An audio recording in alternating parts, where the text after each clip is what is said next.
coming back to see me, man, because I knew I had missed our first spaces because yeah. So I'm really thankful, man, that you you still accepted to come back. So thank you for that. No problem, my pleasure. I mean, life's busy, busier every year, it seems like. You're in Australia, right? Yeah, it's 6 p.m. here on a Friday. Six. Wow, that's insane. It's 10 a.m. over here where I'm at in France. Nice. Yeah. I was, That's crazy. yeah, it's the world's flat now. I mean, I think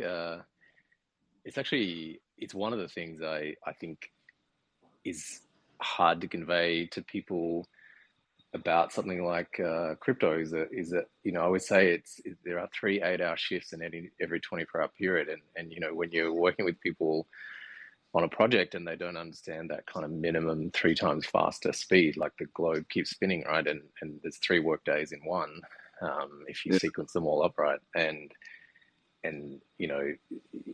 people wonder why a week later everything feels really radically different. I think that's really um, a true statement because it's a global kind of thing now, particularly a yeah, 24/7.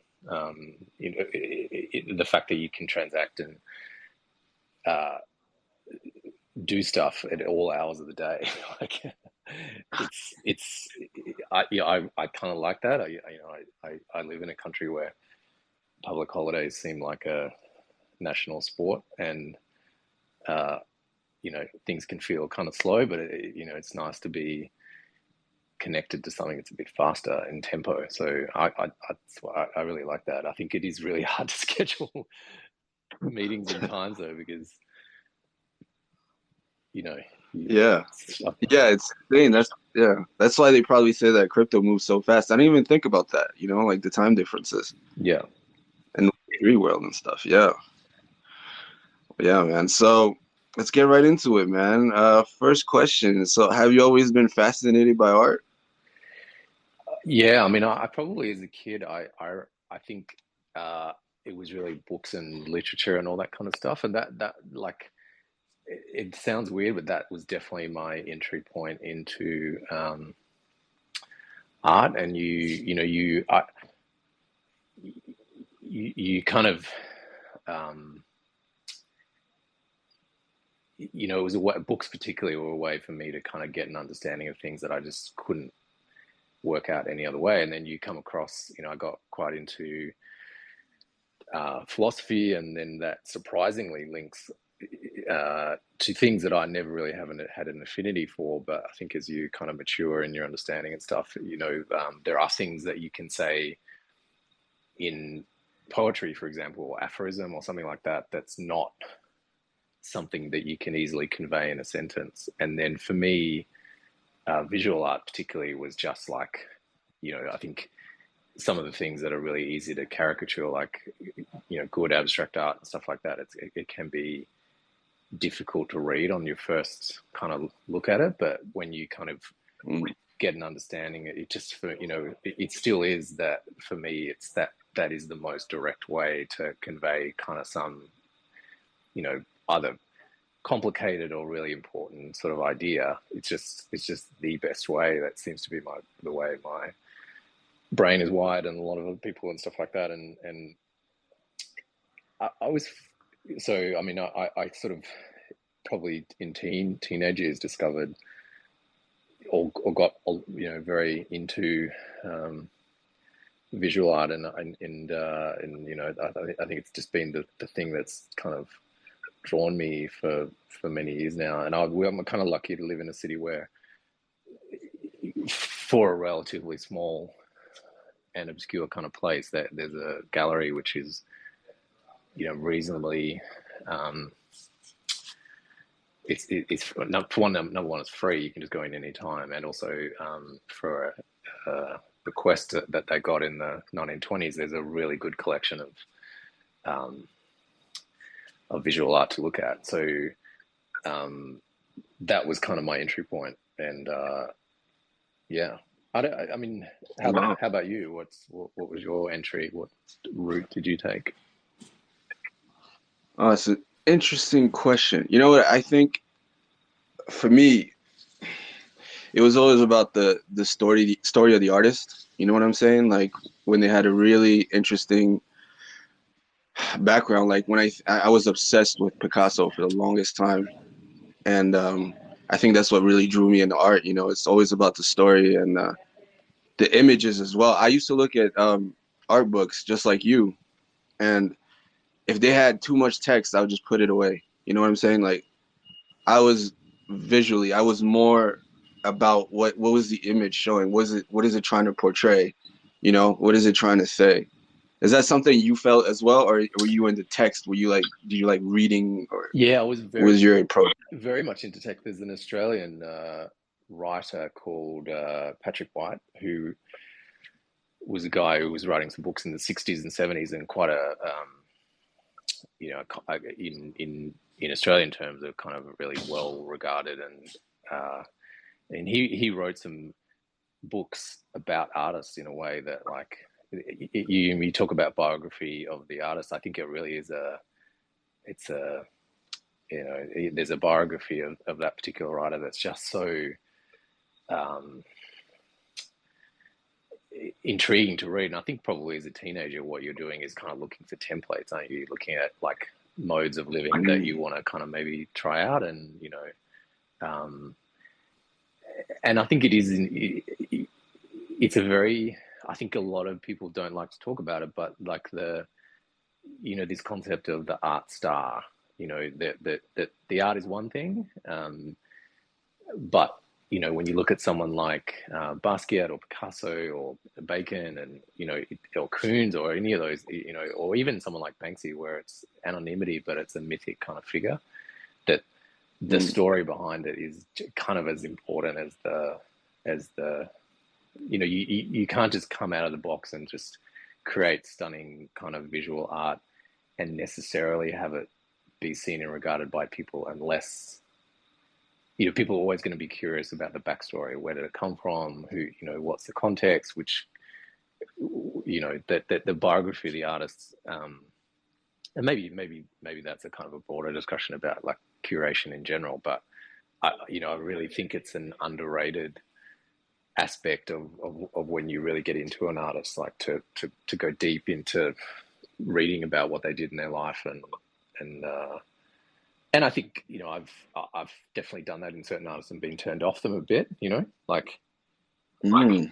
um, so um, So you heard about stories from artists, and you didn't like their story, and you didn't, what's the word? You didn't collect them because you didn't like their story. Is that something that happened before? yeah, I mean, I like history. It can treat people differently, right? And there's definitely Mm, artists where either they're gallerist or they're critic. Like they can make or break. It's probably similar in film, and the way different movie stars can succeed or not based on things that are beyond their control and beyond the quality of the work they're doing. And like maybe there's just like random contingencies that just come up. But I think no, I would argue that very little art, like if it just existed in a vacuum and it was in a shop front, and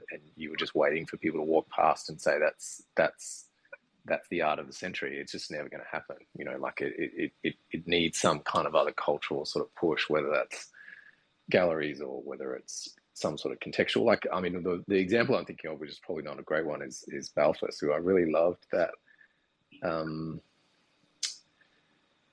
style of figurative art that he was doing, and there was just like a little bit, if you look at the story and the girl that he was painting and how young she was and all that kind of stuff, it just turned, it just is a little bit, I think it's just a little bit queasy to read those aspects of the biography, and I think it probably does detract a little bit about what the art means to you. But I guess the other thing is that like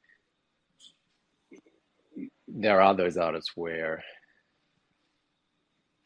you yourself are bringing kind of your own interpretation. Like it, you know, it can't be totally unambiguous. Like it's Mhm. everyone's going to look at it slightly differently and have it mean something slightly different. Like, and you, I mean, someone like Picasso is um, phenomenal because you know there's different decades that you can Oh exclusively yeah. direct yourself to. Like, what sort of paintings were you really attracted to first? I mean, Ah, that's a good question. he's so broad. Like, Yeah. I think it was for me, my favorite one was definitely the Blue Period because when I discovered that he was like this young struggling artist in Paris, and it was like direct correlation to my life, which was I found super interesting.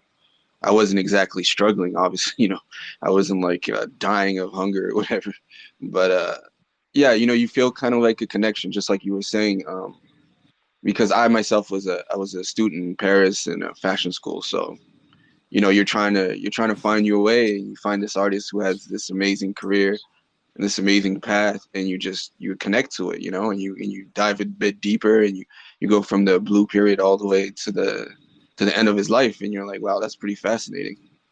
Yeah, isn't it super weird that people are trying to cancel him now? Like, I it still haven't, blows my mind when I think about that hasn't come across my radar too much. I mean, I'm not surprised, but like he's probably a wild misogynist or something. I don't know, but like, you know, uh, what's the criticism? it. Yeah, it's exactly that. They're trying to go back and say that he was a misogynist. He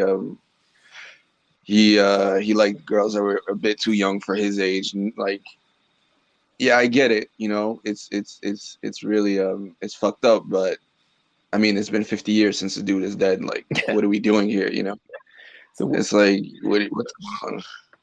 what is it that drew you to Paris? Like, was it specifically culture, or like were Mhm. you presumably you were from US or Yeah, I have a pretty interesting story. I lived 15 years in the U.S. Because my father was a diplomat, and I'm originally from the Cape Verde Islands. So then I moved back to the Cape Verde, and then I wanted to become a fashion designer. So you know, back in those days, like now I kind of see the reality of it. But back in those days, you think Paris, France, that's where it's at. It's where it's always been at when you think about Dior and YSL and Chanel. Everybody, you believe that it's happening over there. And I went to one of the first fashion schools in France. So yeah, it was a pretty wild ride, tell you that much, man. But in the end, you kind of figure out that fashion in a way is a bit of a mirage. It's a golden gated place, and only the most exclusive, richest people are allowed in. So a that's bit int- of disappointing. Yeah, it's a bit disappointing when you get there. I love watching Rick Owens. I think he's an interesting guy, and you know, like the way the American in Paris is such a nice, you know, like it's a from the outside, it's a wild Oh yeah. combination, you know. And but do you mean it's like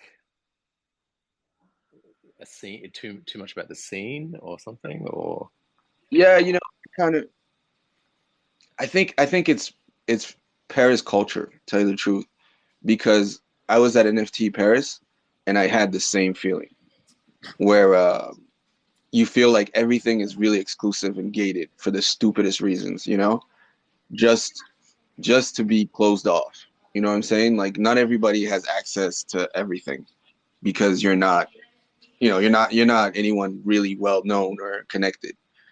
So, and it's funny you talk about Rick Owens. I have a funny story about him. One day I was walking down in Paris because he's a really, really down to earth guy, yeah, and I tried to talk to him, but he turned around and he was like, "I know somebody is following me, and it's really fucking weird." And I just, I turned back around as well. I was like, "Oh God, you want to talk to the guy because he looks so approachable, but because he was everywhere, man. Like you could be in the Paris metro, you would see him.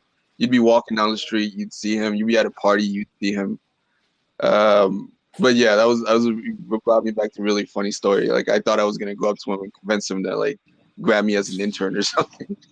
It's so funny because there's a musician who's worked with Nick Cave a lot, who's from Melbourne. Nick Cave was also from Melbourne, but um, Nick Cave, the musician, he has a partner called Warren Ellis, who had a band called the Dirty Three, Mm.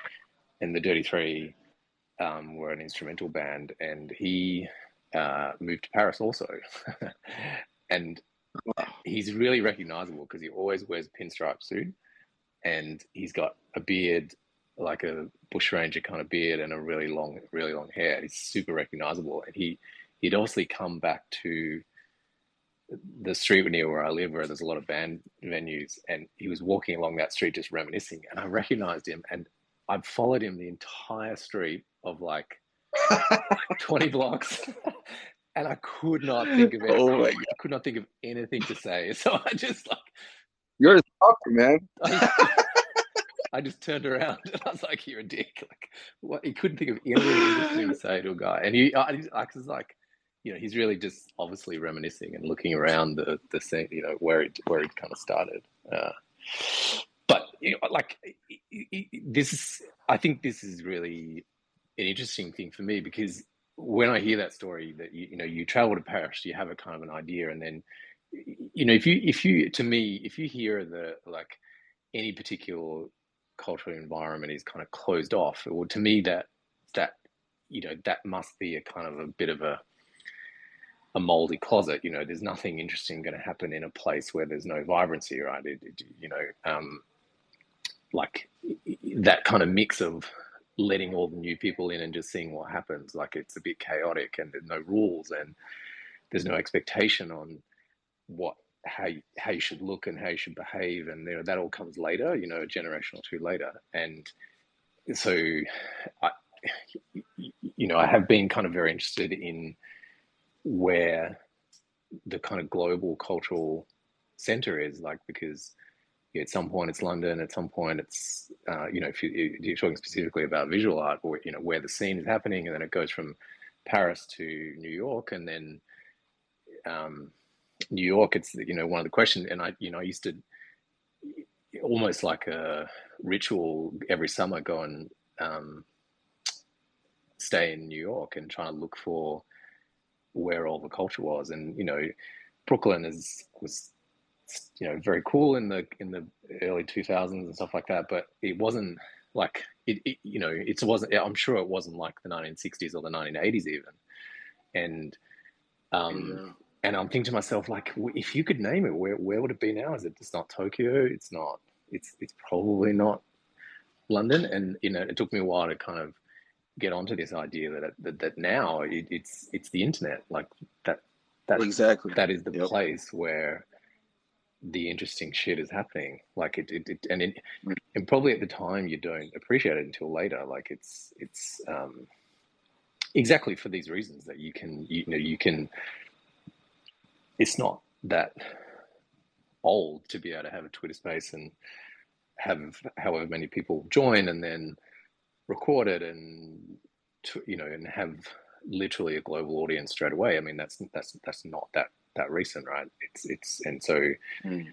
the question is for you, like, it's kind of your time, and what do you do with that? Like, do how fucked up can you make it? Like, what interesting things Mm. can you do with it? Like, and what rules can you break? What generational things don't you can throw out? Like, I think this is a really interesting question about anonymity, where I would say that I think you're anonymous.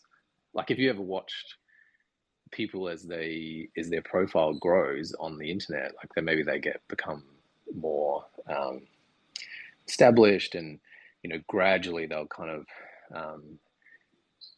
be more comfortable being on screen. And even there's lots of people I know who would never they're very active, but they would never come on a Twitter space. They would never have their voice recorded because they want to stay anonymous or whatever. And the first thing is that I think the anonymous you is probably the closer to the real you than the one that you kind of go about in day to day. And the second seems Mm. to be that like gradually people get more comfortable in that pair of shoes, and they, you know, they gradually will go on a podcast, and then they'll go on um, a video. And it always amuses me when like you see people on they've their podcasts or their Twitter space has gotten established enough to have a decent audience, and they want to put it on YouTube, and then they'll put it on and still use their PFP in front of their face. You know, they'll still have their because so you can see their hands and you can see their voice and you can see some mannerisms, stuff like that, but it's just their face that they're not going to show. Like kind of like that matters to an audience. You know what I mean? And Yeah. Mm. and like, how do you feel about identity? Like, how is the person that you are on the radio show a lot different from other kind of faces that you might use in more traditional context, or is it all you? Mm. Well, you know, that's an interesting question. Like, it's it's it's always comfortable to wear some kind of mask, right? Kind of like when you're wearing a mask, you feel protected and maybe you feel like you're safe from judgment, you know? Kind of maybe like as an artist, you know, personally, I can be very insecure. So I do like the yeah, being a bit of anonymous, not maybe totally. If you really research my name, you probably find a few photos of me on the internet. But you know, it's kind of like that's what I like about Web3 and PFPs. You know, it's like there's a bit of a border there, a bit of a mask, so to say, where you can be yourself without. You know that as soon as you know you leave that what you're doing, that artistic expression, be it on the podcasting or art, you know, you could be your everyday self, and you don't necessarily have to be recognized. That's probably. Would you say that's what made X Copy so fascinating to you? Is it the fact that he's completely anonymous? Well, I mean, I don't think anyone is completely anonymous. I mean, there are facts that Oh, true, true. you know about. I went to a digital gallery the other day and was talking to the people that run it, who've been around for a long time in the space, and they're like, "Oh yeah, I used to come in, and he used to live in Australia at one point, and da da da," and like, you know, I think it's all relative, but you know, I actually think that like that, you know, I think almost it would be not a shame, but like it's neither good nor bad. It's just part of the the thing, and maybe to some extent it allows you to, as we were talking about before, project what you want onto that kind of like body of work, right? It's like if someone's completely Oh, yeah. anonymous, you know certain things, but you don't know. You can project all the rest of it on. Um, so I think it's neither good nor bad, and I think the anonymous character is still a character, right? Mm. It's it has definitions and boundaries and stuff like that. And Paris Hilton is probably a character, even though you know everything about her in that sense, and there's probably different kind of angles and layers and all that kind of stuff. So yeah, I think maybe, if I'm being honest, part of the attraction is that person that gives no fucks about the actual fame aspect. Like, you know, if they're not someone who's seeking to immediately be on the front of a magazine, um, Mm. and maybe in a kind of a reflexive way, you could say that's even more myth making. Like, you know, the people who really own it, like someone like Jeff Koons, who's just, you know, would do anything to be on any magazine, presumably, and you know, no publicity is bad publicity, or artists like that. I don't have any particular view on which one is. I mean, they're all just nice characters, right? And I think history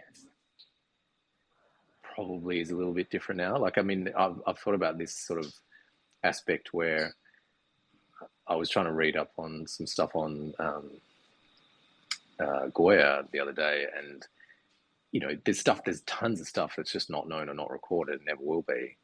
So if you were an artist now, um, would there ever be a period in 100 years where stuff is not known about you? Like, are you just going to get hyper documented to such that there is no reinterpretation that happens years later? But that sort of forgotten artist that surfaces, and it's also interesting to me to read what people are writing about 100 years ago in visual art. A lot of those artists are just never heard of again after a decade, and they might be the art star of their time, but they just fade away. And yet, someone who in their own lifetime was never, like Joseph Cornell might be one, something like that. The guy that the little boxes with the. Do you know Joseph Cornell? He used to make these little sculptural boxes with a window on it, and he put little different scenes inside these boxes, and just totally unknown in his lifetime. Yeah, I never heard of. Yeah, But that's too bad. I gotta check him out. but like, can that happen now? Is there the person kind of working away on Mm, a body of work that's not going to be known for? yeah, yeah, for sure. I mean, you could even argue it's gonna happen even more, even faster, because we're in a generation where everything moves fast and our time span is so short. Like we go down to seconds, you know what I'm saying? It's like that's a bit of the problem as well in the Web3 world, in my opinion, because the artist is under constant pressure to produce and to be present, Mm, because I feel like the moment you're not present, oh boy, you're done. You feel kind of like the stock market. Things are just gonna nosedive real quick. It's like, and it's almost it's impossible. There's you can't keep up. It's a losing race before it even begins. You know what I'm saying? I don't know what you think, but do you think that that's maybe the reason why Xcopy is so successful? Maybe it's because, I mean, he has like a massive body of work before even crypto was, born. But do you think that the fact he was so present is what made him successful? I don't. I don't mean. No, I'm not. I think he's probably not that present now. In some ways, No, no. uh, like, I look at it like the very first thing he puts on Tumblr is the original Strokes album, and uh, to me, that this is why I like kind of looking at a lot of the earlier stuff. Is that it's very much like that summer when you were listening to that album in the car with your friends. It's never going to be repeated. Like, that band could put out 25 other albums years later and stuff like that, and it's just never going to be the same. And I think Mm, I think that's the way I would view it. Is that time does move very fast, and that that 2010 to 2021 maybe period, I think, or maybe 2013, 14, something like that. That's definitely what I look at, and not necessarily beyond that. Like, I think there's definitely interesting things that I'd like to keep an eye on in particularly in that tech kind of development scene, because I think it's not the other way around. The tech always comes first, and the culture gets layered over the tech, and in ways that you don't expect. So the technological development is probably the most interesting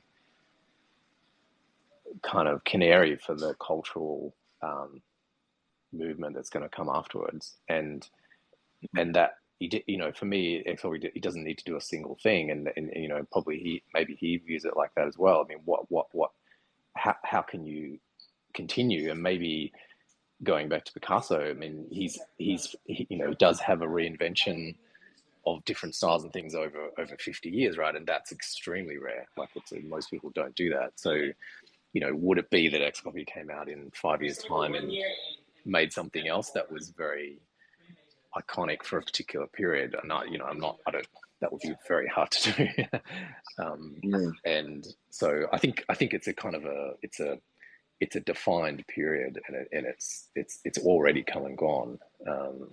Not that the cultural appreciation doesn't take, that's definitely a kind of a slow burn, probably until I think the 20-year-olds who were 20 in 2020 become 40-year-olds or 50-year-olds in 2040 and 50, and then start, with whatever resources they have, value that time. That probably where it really kind of blows up. But I don't know. I'm just like, I mean, they're just very kind of wild kind of speculations. But I think I would be interested in. I'm interested in your opinion of someone like Pac. I don't know if you Mhm. followed Yeah. that, and I actually wonder whether maybe he's done the appropriate thing and just kind of signed it off at a certain time. It's kind of like, there's nothing I can add here for a few years. I'm just gonna, this thing has gotten Yeah. He's so big and so yeah. grotesque that, like, I can't. There's nothing I can think of to add to this conversation right now. I'm just gonna, like, hibernate for a decade and then come out and do something else. I'm sure he would. My view is he probably will. And I don't necessarily like the visual style, but I think he's incredibly inventive in what he's done with the technology. I think, lots of people, he did stuff with blockchain dynamics and stuff that I didn't know of before. And so maybe I think that there may be a bit of a rediscovery. Mm. Yeah. It's I like looking at these artists and questioning, what was going through their minds because me myself as an artist, you kind of spend years dreaming of getting to that point, and the idea of just signing off personally is insane to me, because when you're an artist, well, you can't really define an artist, but me myself, like when I'm not making art, it's like a shark not swimming, it's like Yeah, I have to create, I have to constantly, you know what I'm saying? Like I have to constantly create or else I'm not being myself, and I probably fall into deep depression or something. So I'm really fascinated by these guys because I think like, wow, you made it that far and then you just stop. And I always question. I don't think I'll ever get that answer. And there's always a why. What made you sign off on something so personal and so beautiful that you finally made it, and now you're just like, all right, time to close the curtains. So yeah, Pac is, it's funny you think about it because I started kind of forgetting about him honestly because I don't see much of his stuff floating around anymore. But I remember when he first came out with his artworks, I was like, whoa, that really went for that much. You know what I mean? Like yeah, yeah, it's what made art so great. It was like, why the fuck not? Duchamp said a toilet was art, man. So why can't a cube floating in air is, why not? So that's what made art, what makes art so great, especially when even sometimes when I was looking at the old X copy, that's why I loved your article, man, because I don't think people should talk more about this guy for real because you really put down the timeline in a really interesting way when you were like, you even look at the details of his art changing, right? Where it's like you feel the progression.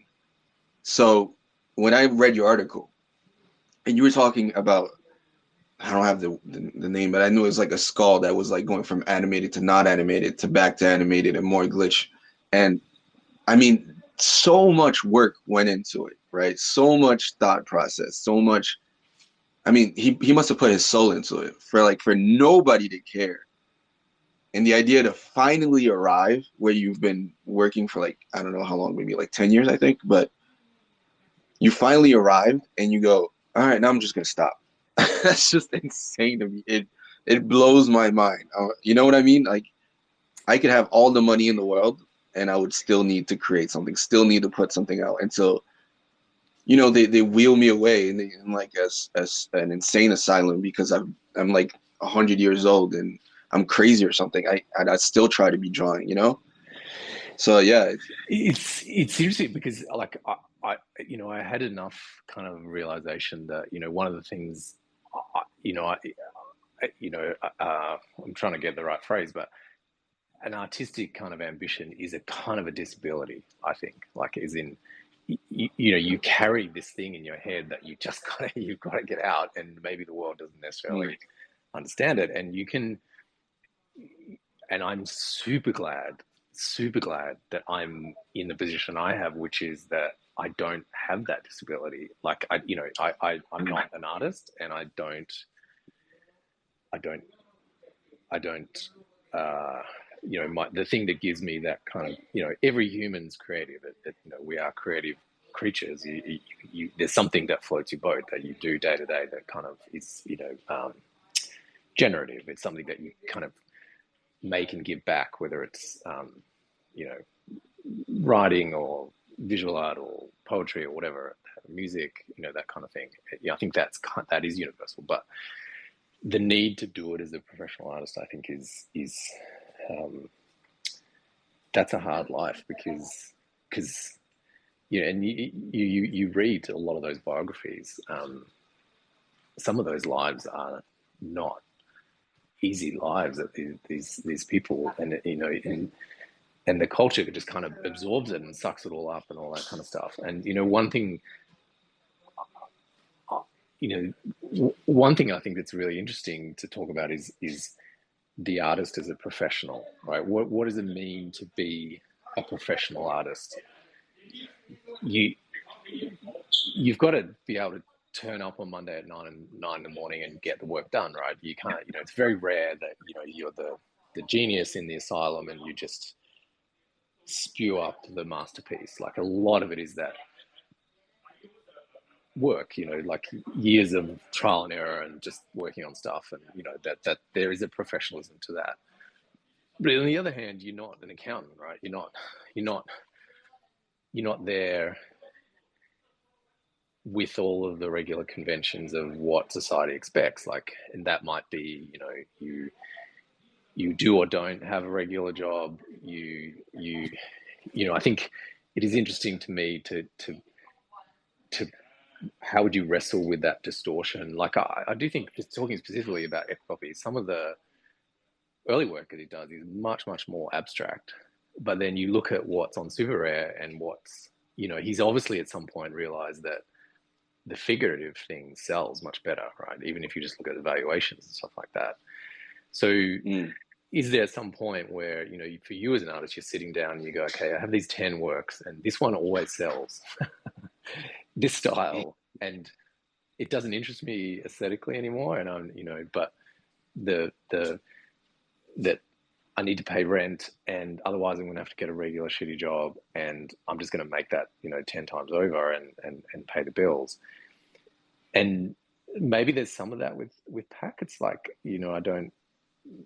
He's done all this stuff. He sell an edition for $70 million or whatever it is, and the money at that point is clearly not relevant, and there's probably no need to go back over that same motif. And I think probably X copies like that. He doesn't need to make anything that's going to sell anymore. You can just be ultimately purely creative. And so I think there's you can be liberated in both senses. Like, you can be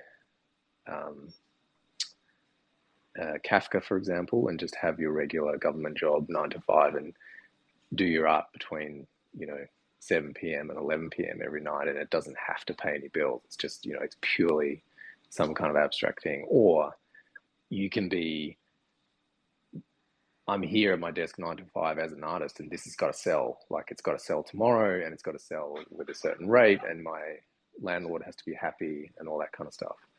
And I think I think there's limitations in kind of both those models. And one model is, how do you respond like when money doesn't matter anymore? Like if I Hmm. if you had an unlimited amount of money in the bank, and I suspect actually that would be a curse for a lot of people. I think that Hmm. they wouldn't. You need that kind of hustle and drive, to get anywhere. And I don't know what the answer is, other than I'm you know I I'm kind of, in a way, I'm happy to appreciate from a distance, like all the stuff. And I think you feel a bit guilty about that, because you are really taking without much giving, which is why I think it's nice to kind of, not pay homage, but like, um, you know appreciate it in some way, like, whether that's, just putting out there what it means to you, and that maybe the artist or other people who are looking at the art can kind of get some kind of, it's kind of almost like a thank you card or whatever. And I'd be interested in your, like, do you have people who collect your work that you have responded to, or maybe you're aware of them, or you, like, how do you think of the inverted commas in the, the market? Does it affect how you create and what you're thinking? Do you look at it and go, is anyone going to want this, or is it just a pure kind of, I'm making it for me sort of thing? Yeah. Um, when somebody collects my art, if they're not anonymous, I definitely I create a very strong friendship, or at least I try to, because you have to realize somebody found that you were worth their hard-earned money, and that's something I'm forever grateful for, even if it's $2. You know what I'm saying? Like somebody literally said, you know what, I like this. Here you go, and it just blows my mind. And yeah, I do feel like sometimes as an artist, you have to listen to what the market is saying.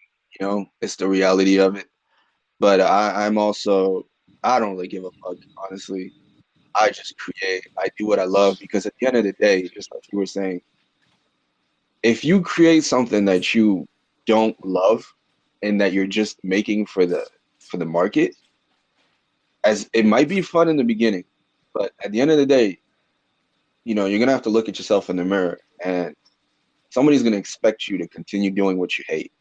And that's gonna be a fucking problem. That's when you get to the millions and you hate what you're doing and you just stop. Maybe, that's why, I don't know. Yeah, that's interesting what you were saying, because I personally, I've changed styles so much, man. If you look at every work I've minted, I might have like 50 different styles because I'm still seeking who I am as an artist, but I'm constantly producing. You know what I'm saying? I think because recently, again, I haven't put anything out, and people are pretty slow to buy my art, and that's okay because I think it's important to create what you love and to get better at what you're doing and to find your style. Because I believe that once I find my style, I find what I love to do, even if it's not immediate, it's gonna pay off one day because I'm just gonna keep doing it because I love what I'm doing. And it's difficult, like me as an artist personally. I Let me tell you, I can't hold down the job for shit. I've been fired so many times it'll make your head spin. Yeah. And I used to tell people like my parents would go like, "What is wrong with you?" And it's like it might come off a bit cocky, but it's like I'm nowhere near as talented as Dali or Picasso. But you couldn't imagine those guys working at McDonald's, right? Yeah. So yeah, so that's my brain is so fucked when it comes to being an artist that I can't place myself in those kinds of situations, which I've tried, and it's been an absolute disaster because you have to, yeah, I'm kind of rambling, but you have to accept, when you're an artist, you're an artist, and maybe you're not, you can't do anything else, and there's a beauty in it. And just like you were saying, there is a bit of a curse because as an artist, you're extremely emotional as well. And so I mean, I must have died internally like a million times because you think, oh, this is the greatest fucking thing, and you put it out and nobody reacts, and you're Yeah, like, yeah, oh well, yeah, you know what I'm saying? And that's why I found X Copy once again, just kind of like Picasso, like you relate to these guys as an artist because you could tell like I was reading an article as well, and I was like, that's fucking fascinating. There were moments we were selling it for $13, and you were just giving it away. yeah, That is insane, man. Like X copy just giving it away. Yeah, sometimes people don't. They're like, ah, that's shit. I don't like it. I don't want it. Do whatever you want. Like it's not for me. And it's just amazing that he kept going. Like I really relate to that because that's exactly what I'm doing. Like I might have this job on the side, but I'm an artist all the way. So I'm creating till 4 in the morning and waking up and going to work because I know that when you think about the stories like X Copy, you kind of feel like it can happen. It's possible if you show up every day. well, I mean, So yeah. what I was going to ask you is about influence, right? Like, you know, Mhm. you find artists, you start off as an artist needing someone to inspire you and respond to. So what, how do you close that book and try and do the opposite or that kind of thing, or do you kind of embrace that relevance? So yeah, I mean, I'd love it. There's tons of stuff I would like to. I mean, Yeah, yeah, yeah, we definitely have to link up sometime when you're really free, and because I have like 100 questions to ask you, and I'd love to have you back on, and I think this was fucking awesome. yeah. Let's do it again, man. Thank you for coming out. So thanks for your time, man. Thank you for your questions. I mean, this is really cool, man. Thank you, man. Take care.